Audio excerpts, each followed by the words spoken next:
Back as we celebrate Women's History Month and the Toledo Clinic's 100th anniversary, we're taking a look at how the role of women in medicine has evolved over the years. And Dr. Saudia Mushkbar is with us this afternoon. And thank you for coming in. Good to see you again. Tell me about your journey in medicine. When did you decide, are you from a family of doctors? And what made you decide to go in this line of work?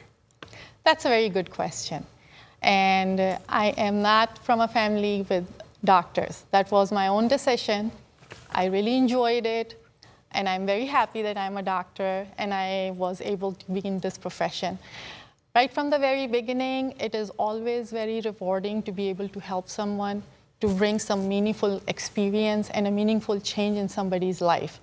And that was something that made me come into this profession, and I was successful to be a physician and a primary care who can provide care to all people, like from neonate to geriatric population. So that has really been very meaningful and rewarding for me. The thing is, it takes a lot of schooling to get your degree. That is true. I wanted to go into television. I was about a 9-year-old Cub Scout. We took a road trip to a TV station that sparked my interest, and it's all I ever wanted to do. I really have no other skills, but at least you're a doctor, so I salute you for that. Well, that's very humble of you. I'm sure you're, well, I'm not only sure, I have experienced that you're expert in your area. The role of women in medicine, how has it evolved? Now, you've been a doctor for about 20 years. All of our industries have changed dramatically in the last 5, 10, 15, 20 years. Give me an idea of what you saw when you first started out in medicine and what you see now with women. In fact, we can go a little bit back in few decades ago. That can give a better picture. I mean, if we can talk about numbers, for example, in 1960s, there were only like 6% of women were in medical profession.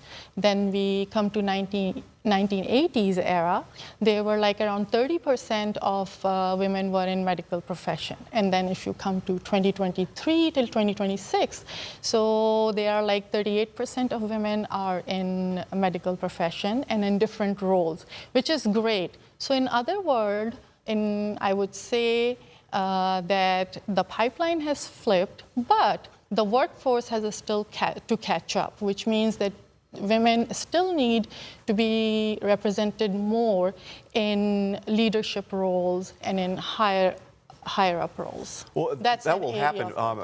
We'll get to that in a second. But as far as I think the impact you're having on patients is enormous. My primary care is a female, and one before her was a female. So I think we're all getting used to that kind of a thing. It's not like, oh gosh, a woman doctor anymore. It's pretty commonplace now.